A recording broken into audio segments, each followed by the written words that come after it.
Hello बच्चों, आप सभी का स्वागत है हमारे यूट्यूब चैनल अनूप मणि यादव में। आप लोगों के समक्ष हम आज कक्षा 12वीं का सामान्य हिंदी को लेकर आए हैं, जिसमें कोविड-19 महामारी के कारण 30% सिलेबस को हटा दिया गया है। उसके बारे में आज हम बात करेंगे। तो जैसे देखिए, आप लोग लिखा है कोविड-19 महामारी के कारण शैक्षिक सत्र 2020-21 के में समय से विद्यालय में पठन पाठन का कार्य न हो पाने की स्थिति में सम्यक विचारोपरांत विषय विशेषज्ञों की समिति द्वारा निम्नवत 30% पाठ्यक्रम कम किए जाने की अनुशंसा की गई है। तो देखिए, गद्य से जो पाठ्यक्रम हमारा जो हटाया गया है, उसमें कन्हैयालाल मिश्र प्रभाकर का जो रॉबर्ट नर्सिंग होम में था चैप्टर था, उसको हटा दिया गया है।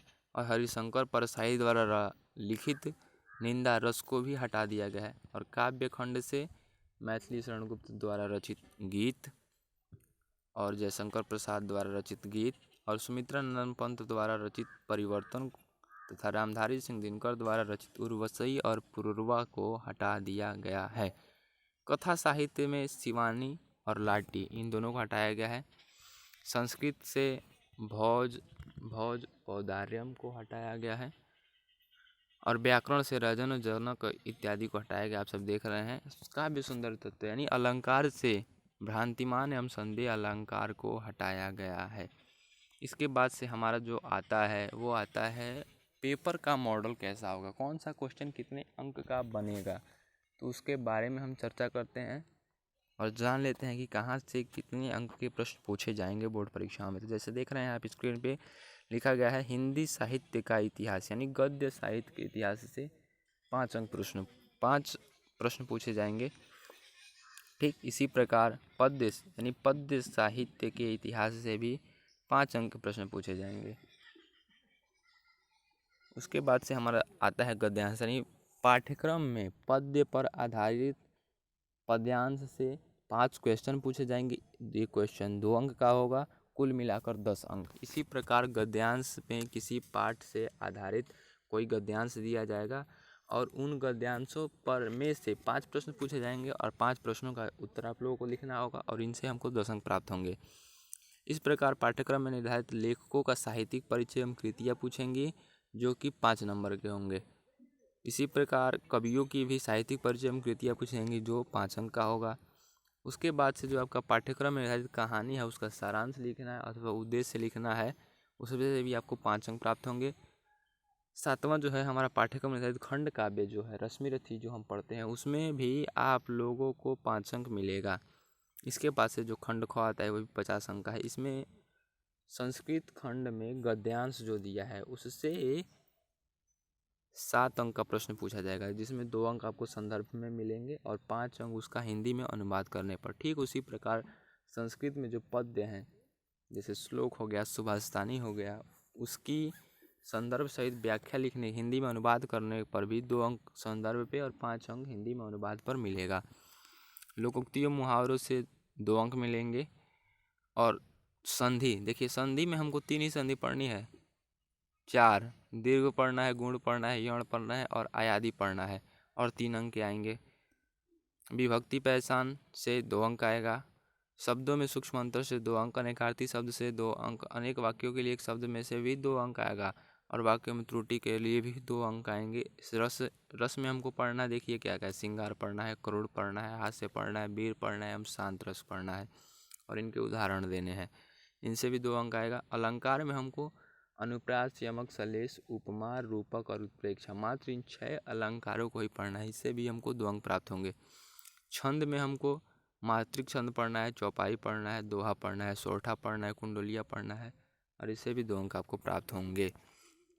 इसके बाद से आपको पत्र लिखना होगा और पत्र लिखना होगा वो 3 जगह आप लिख सकते हैं, 3 टॉपिक मिल सकते हैं। जैसे किसी भी बैंक में या कहीं किसी स्कूल में आवेदन के लिए पत्र, नियुक्ति पत्र, और उसके बाद से बैंक से व्यवसायिक ऋण लेने के लिए आप पत्र लिख सकते हैं।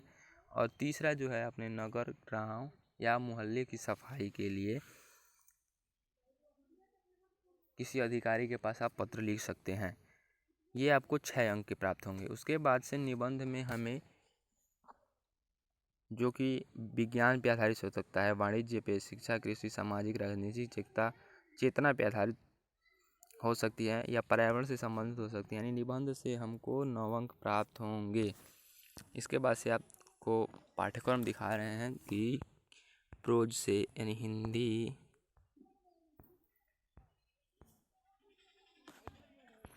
हिंदी में आपको कहाँ कहाँ से कितने अंक मिलेंगे, कितना पढ़ना है। तो हिंदी गद्य में आपको वासुदेव शरण अग्रवाल द्वारा रचित राष्ट्र का स्वरूप पढ़ना है। हजारी प्रसाद द्वारा रचित लिखित अशोक का फूल पढ़ना है। प्रोफेसर जी सुंदर रेड्डी द्वारा लिखित भाषा और आधुनिकता पढ़ना है। और डॉक्टर APJ अब्दुल कलाम द्वारा लिखित तेजस्वी मन के संपादित अंश, यानी 4 चैप्टर पूरे हमको हिंदी गद्य से पढ़ने हैं। ठीक है, अब देखिए आप लोगों को यहाँ पे बहुत ज़्यादा सुविधा मिलेगी। 4 चैप्टर है और 4 चैप्टर अगर आप तैयार कर लेते हैं, 4 चैप्टर में चारों का या 3 का, किसी 3 का आप जीवन परिचय तैयार कर लीजिए। यहाँ से आपको 5 अंक मिलेंगे। और व्याख्या तैयार कर लेते हैं तो 10 अंक, यानी 10 + 5 कुल मिलाकर 15 अंक आपको यहाँ से मिल जाएंगे। इसी प्रकार काव्य हेतु निर्धारित जो पाठ है उसमें अयोध्या सिंह उपाध्याय हरिऔध द्वारा रचित पवन दूती का, मैथिली शरणगुप्त द्वारा रचित कैकेयी का अनुपात, जयशंकर प्रसाद द्वारा रचित श्रद्धा मनु, सुमित्रानंद पंत द्वारा रचित नौका विहार तथा बापू के प्रति, महादेवी वर्मा द्वारा रचित गीत, रामधारी सिंह दिनकर द्वारा रचित अभिनव मनुष्य, सच्चिदानंद हिरण नमस्ते यज्ञ द्वारा मैंने आहुति बनकर देखा, और हिरोशिमा। इन सभी से आपको भी 15 अंक प्राप्त होंगे। और कथा साहित्य से हमको पढ़ना है ध्रुव यात्रा, पंचसाहित्य, बहादुर। ठीक है, और आप ये जो दिया है खंड काव्य के लिए, तो आप लोगों के लिए देखिए रश्मि रथी यहाँ पे लिखा गया है। रश्मि रथी रामधारी सिंह दिनकर के द्वारा रचित है। तो हम लोग कुशीनगर में पढ़ते हैं। देखिए वाराणसी लिखा है, बुलंदशहर, मथुरा, मुजफ्फर, उन्नाव और देवरिया। तो हम लोग देवरिया के नज़दीक हैं, इसलिए देवरिया वाला हमारा होगा। तो देवरिया में कौन सा है, इसके सामने देखिए देवरिया के सामने रश्मि रथी रामधारी सिंह दिनकर द्वारा रचित। तो हमको खंड काव्य में रामधारी सिंह दिनकर द्वारा रचित खंड काव्य जो है रश्मि रथी, उसी को पढ़ना है। और इसके पास से आप देखिए संस्कृत में पढ़ना है आत्मनगर, सर्वज्ञ, संस्कृत भाषा महत्व, जातक कथा, सुबस्तानी, रत्नानी, महामादन, मालवीय, पंचशील सिद्धांत, इसी को पढ़ना है। तो आप लोग इतने को तैयार कीजिए। और हमारे वीडियो अगर आप लोग को अच्छी लगे तो चैनल को सब्सक्राइब कीजिए और ज़्यादा से ज़्यादा अपने दोस्तों में इसको शेयर कीजिए। धन्यवाद वीडियो देखने के लिए। जय हिंद, जय भारत।